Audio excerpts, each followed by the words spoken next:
छावनी का श्राप। साल 1999, कारगिल युद्ध के बाद की सर्द रातें। लद्दाख के बर्फीले पहाड़ों के बीच एक वीरान आर्मी छावनी, जिसका नाम था घोस्ट पोस्ट 17।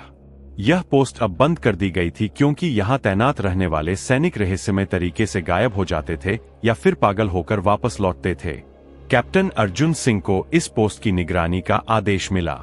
यह जानकर कि यह जगह श्रापित मानी जाती है, उन्होंने इसे मात्र अंधविश्वास समझा। उनके साथ 4 और सैनिक थे, हवलदार मिश्रा, लांस नायक अली, सिपाही गोगोई और रेडियो ऑपरेटर पांडे। जैसे ही वे पोस्ट पर पहुंचे, चारों ओर भयानक सन्नाटा पसरा हुआ था। रात के वक्त बर्फीली हवाएं तेजी से चलने लगी और तभी पांडे के रेडियो में अचानक एक अजीब सी आवाज गूंजने लगी। वे लौट आए हैं, मत रुको, भाग जाओ। रात के 2 बजे लांस नायक अली पोस्ट के बाहर निगरानी कर रहे थे। तभी उन्हें सामने धुंध में एक परछाई दिखी। वो एक पुराने सैनिक की परछाई थी, जिसकी आंखें कोयले जैसी काली थी और वो धीरे धीरे उनकी तरफ बढ़ रहा था। अली ने चिल्लाकर अर्जुन सिंह को बुलाया, लेकिन जैसे ही सब बाहर निकले, वो परछाई गायब हो गई। हवलदार मिश्रा ने ठहाका मारते हुए कहा, अली, तुमने डर की बोतल ज्यादा चढ़ा ली है क्या? लेकिन तभी एक तेज चीख जंगल की गहराई से आई। यह आवाज इतनी भयावह थी कि रेडियो ऑपरेटर पांडे बेहोश हो गया। अगली रात अर्जुन सिंह अपने बैरक में एक पुराने दस्तावेज को पढ़ रहे थे। उसमें लिखा था कि यह पोस्ट 1947 से ही श्रापित थी। यहां तैनात सैनिक अजीब तरीकों से मरते गए, लेकिन उनके शव कभी नहीं मिले। इसी बीच गोगोई अपने कमरे में अकेले बैठा था। तभी किसी ने दरवाजे पर दस्तक दी। कौन है? उसने पूछा। कोई जवाब नहीं आया। जैसे ही उसने दरवाजा खोला, सामने वही परछाई खड़ी थी, लेकिन अब वह एक अजली वर्दी पहने हुए थी और उसकी आंखों से खून बह रहा था। गोगोई जोर से चिल्लाया, लेकिन उसकी आवाज उसके गले में ही घुट गई। अर्जुन और बाकी सैनिक भागकर आए, लेकिन गोगोई गायब हो चुका था। बस जमीन पर एक जला हुआ नाम लिखा था, गोगोई। अब अर्जुन को यकीन हो गया कि इस पोस्ट पर कोई अज्ञात शक्ति है। उन्होंने पोस्ट के पुराने रिकॉर्ड खंगाले और पाया कि 1947 में यहाँ एक गद्दार अफसर कैप्टन विलियमसन तैनात था। उसने भारतीय सैनिकों को धोखे से मार दिया और उनकी आत्माएं बदला लेने के लिए भटक रही थीं। तभी अचानक रेडियो फिर से चालू हुआ। अब तुम भी हमारे साथ जुड़ने वाले हो। तभी हवलदार मिश्रा हवा में उठ गया, उसकी गर्दन मुड़ने लगी और फिर उसकी चीखते हुए मौत हो गई। अब केवल अर्जुन और अली बचे थे। उन्होंने पोस्ट से भागने की कोशिश की, लेकिन चारों ओर धुंध छा गई। तभी मरे हुए सैनिकों की आत्माएं उनके सामने आ गईं। उनके चेहरों पर जलने के निशान थे और उनकी आंखों से खून बह रहा था। तुम बच नहीं सकते। अर्जुन ने अपनी राइफल उठाई और गोली चलाई, लेकिन सभी गोलियां धुएं में गायब हो गईं। अचानक एक हाथ अली की गर्दन पकड़कर उसे खींचने लगा और वो अंधेरे में समा गया। अब अर्जुन अकेला था। उसने भगवद गीता की कुछ पंक्तियां पढ़नी शुरू की और अपने साथ रखे मां दुर्गा के ताबीज को जोर से पकड़ लिया। तभी सब कुछ धीरे धीरे शांत हो गया। अर्जुन ने सुबह होते ही वहां से भागकर हेडक्वार्टर रिपोर्ट दी, लेकिन जब अफसरों ने जांच की तो घोस्ट पोस्ट 17 इंच नाम की कोई जगह वहां नहीं थी। अर्जुन को PTSD, post traumatic stress disorder, हो गया था। लेकिन जब उसने अपनी रिपोर्ट लिखी, तब उसे अपने साथी सैनिकों की तस्वीर नहीं मिली, क्योंकि वे कभी थे ही नहीं। शायद वे पहले से ही मरे हुए सैनिक थे, या शायद अर्जुन ही मर चुका था और उसे इसका एहसास नहीं था। क्या तुम कभी घोस्ट पोस्ट 17 पर जाना चाहोगे? कैप्टन अर्जुन सिंह को PTSD का इलाज मिला, लेकिन वो कभी भी अपनी पिछली तैनाती के बारे में बात नहीं करते थे। आर्मी अफसरों ने घोस्ट पोस्ट 17 का रिकॉर्ड खंगाला, लेकिन वहां ऐसा कोई पोस्ट मौजूद नहीं था। अर्जुन को यकीन था कि वो जो भी देखा, वो हकीकत थी, और यही सच जानने के लिए उन्होंने फिर से उसी इलाके में जाने का फैसला किया। अर्जुन के साथ इस बार 3 नए सैनिक थे। Major Rathore, expert in special ops, lieutenant Verma, tech expert, सिपाही थापा, ट्रैकर। उन्होंने इलाके की सैटेलाइट इमेज चेक की, लेकिन वहां किसी पोस्ट के अवशेष भी नहीं थे। फिर भी अर्जुन की जिद पर वे वहां पहुंचे। रात के वक्त जब वे वहां पहुंचे, तो ठंडी हवाएं तेज हो गईं। अचानक वर्मा का कंप्यूटर अपने आप चालू हो गया और स्क्रीन पर एक ही मैसेज बार बार दिखने लगा। अर्जुन का दिल तेजी से धड़कने लगा। रात 1 बजे राठौर को एक झोपड़ी के खंडहर में कुछ हिलता डुलता दिखा। जब उन्होंने टॉर्च मारी तो वहां कोई नहीं था, लेकिन जमीन पर बर्फ में कुछ ताजे पैरों के निशान थे जिन्हें इंसान ने नहीं बनाया था। तभी हवा में एक धीमी फुसफुसाहट गूंजने लगी। कैप्टन, तुम फिर लौट आए। थापा ने तुरंत अपनी राइफल तानी, लेकिन जैसे ही उसने ट्रिगर दबाया, बंदूक जाम हो गई। तभी झोपड़ी का दरवाजा अपने आप खुल गया और अंदर से कोई बाहर आया। एक अजले चेहरे वाला सैनिक कदम कदम पर लहूलुहान वर्दी में आगे बढ़ रहा था। उसकी आंखों में लाल चमक थी और उसका चेहरा कैप्टन अर्जुन से मिलता जुलता था। तुम, मैं ही तो हूं। अर्जुन को एहसास हुआ कि वे किसी पैरेलल वर्ल्ड में फंस चुके हैं, जहां उनकी ही आत्मा मर चुकी थी और अब वो अपनी मौत को दोबारा देखने वाले थे। तभी अर्जुन को 6 महीने पहले का मंजर याद आया, गोगोई, अली और मिश्रा की चीखें।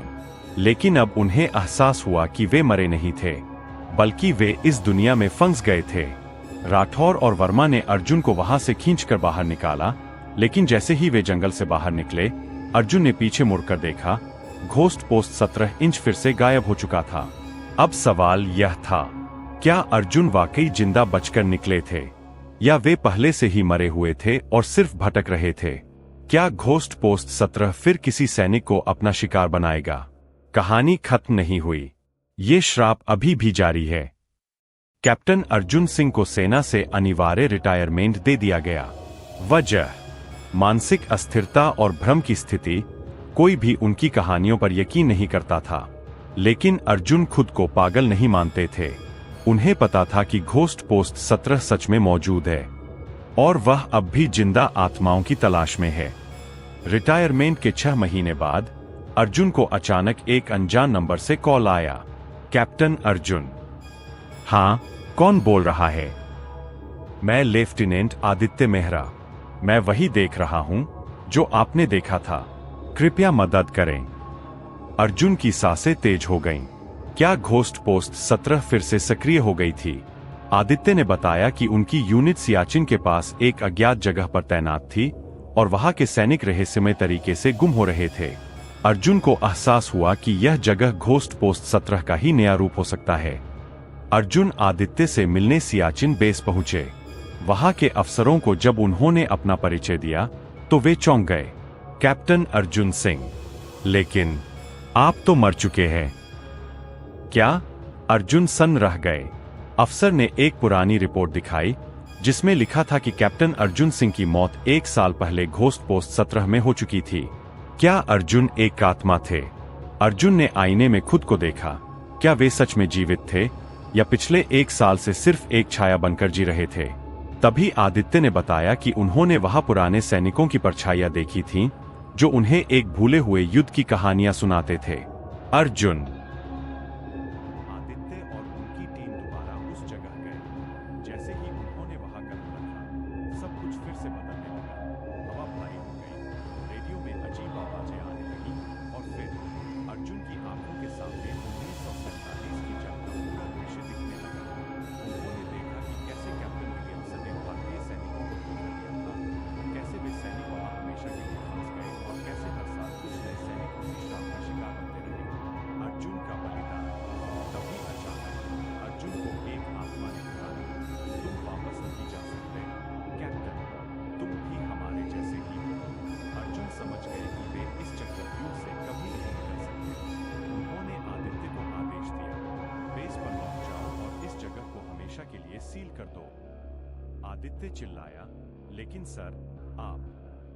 अर्जुन मुस्कुराए, बंदूक उठाई और घोस्ट पोस्ट 17 के धुंध में समा गए, हमेशा के लिए। कुछ हफ्तों बाद जब सियाचिन बेस के सैनिकों ने दोबारा उस जगह को तलाशा तो वहां अर्जुन सिंह का कोई नाम और निशान नहीं था। लेकिन एक रात आदित्य के रेडियो पर एक आखिरी संदेश आया, घोस्ट पोस्ट 17 अभी भी जिंदा है और मैं अब इसका नया रक्षक हूं। कहानी खत्म, या शायद नहीं। साल 2030, भारतीय सेना ने सियाचिन ग्लेशियर के पास एक नया एडवांस मिलिट्री बेस बनाया था। जिसे फ्रंटियर पोस्ट 17 इंच नाम दिया गया। किसी को इस नाम की अजीब समानता पर शक नहीं हुआ, सिवाय एक व्यक्ति के, लेफ्टिनेंट कर्नल आदित्य मेहरा। पिछले 5 सालों में आदित्य ने कई बार घोस्ट पोस्ट 17 के बारे में रिपोर्ट करने की कोशिश की, लेकिन कोई भी अफसर इसे गंभीरता से नहीं लेता। नई चौकी पर तैनात सैनिकों ने शिकायत की रात में रेडियो पर अनजान फुसफुसाहटें सुनाई देती थी। पोस्ट के बाहर अजीब परछाइयां देखी जाती थी, जो बर्फ में गायब हो जाती थी। गार्ड ड्यूटी पर खड़े सैनिकों को किसी के बुलाने की आवाज सुनाई देती थी, लेकिन वहां कोई नहीं होता था। फिर एक रात एक जवान गायब हो गया। सीसीटीवी फुटेज चेक करने पर देखा कि वह खुद ही पोस्ट से बाहर चला गया, जैसे किसी ने उसे बुलाया, और फिर वह बर्फ में समा गया। आदित्य को यकीन हो गया, घोस्ट पोस्ट 17 वापस आ गया। अगली रात आदित्य अपने ऑफिस में बैठा था, जब रेडियो पर एक जानी पहचानी आवाज आई, आदित्य का खून जम गया। यह अर्जुन सिंह की आवाज थी। सर, क्या आप जिंदा हैं? मैं जिंदा नहीं हूं, लेकिन मैं पूरी तरह मरा भी नहीं। भी रेडियो में अचानक तेज शोर होने लगा और फिर एक ठंडी हवा कमरे में फैल गई। दरवाजे पर किसी ने दस्तक दी। आदित्य ने धीरे से दरवाजा खोला और सामने अर्जुन सिंह खड़े थे। क्या अर्जुन अब एक भूत थे? अर्जुन का चेहरा वैसा ही था जैसा आदित्य ने 5 साल पहले देखा था, लेकिन उनकी आंखों में कोई भावना नहीं थी, बस खालीपन था। तुमने मुझे वापस बुला लिया, आदित्य ने कांपती आवाज में पूछा। सर, आपने खुद को बलिदान दे दिया था, फिर आप यहाँ कैसे? अर्जुन ने कहा, क्योंकि यह कहानी अभी खत्म नहीं हुई है। अर्जुन ने समझाया कि घोस्ट पोस्ट 17 पर मारे गए सभी सैनिकों की आत्माएं अब जाग चुकी थी। वे सिर्फ बदला लेने नहीं, बल्कि पूरी भारतीय चौकी को अपने साथ ले जाने आए थे। तभी बेस के अंदर सायरन बज उठा। बाहर पोस्ट पर तैनात सैनिकों पर अदृश्य शक्तियां हमला कर रही थी। बंदूकें खुद ब खुद जाम हो रही थी। रेडियो पर मृत सैनिकों की आवाजें आने लगी। तुम भी हमारे साथ आओ, ये अब हमारी पोस्ट है। अर्जुन ने आदित्य को देखा और कहा, इस बार हमें इसे हमेशा के लिए खत्म करना होगा। उन्होंने बेस के पुराने नक्शे निकाले और पाया कि घोस्ट पोस्ट 17 की असली कब्र एक बर्फीली गुफा के नीचे दबी थी। हमें वहां जाना होगा और इस श्राप को हमेशा के लिए मिटाना होगा। आदित्य, अर्जुन और उनकी एक टुकड़ी गुफा के अंदर पहुंचे। जैसे ही वे अंदर गिरे, ठंड इतनी बढ़ गई कि उनकी सांसें जमने लगी। गुफा के बीचों बीच पुराने सैनिकों की हड्डियां बिखरी थी और ठीक वहीं एक पुराना जल चुका झंडा पड़ा था, 1947 का। यही वो जगह है जहां सैनिकों की आत्माओं को कैद किया गया था, अर्जुन ने कहा। तभी उन पर हमला हो गया। चारों ओर से मरे हुए सैनिकों की आत्माएं बाहर आने लगीं। आदित्य के एक सैनिक ने फायरिंग की, लेकिन गोलियां उन पर असर नहीं कर रही थी। अर्जुन ने अपनी जेब से भगवत गीता की एक किताब निकाली और गुफा के बीच जाकर मंत्र पढ़ने लगे। तभी गुफा की दीवारें हिलने लगी। यह जगह ध्वस्त होने वाली है, हमें भागना होगा, आदित्य चिल्लाया। लेकिन अर्जुन वहीं रुके रहे।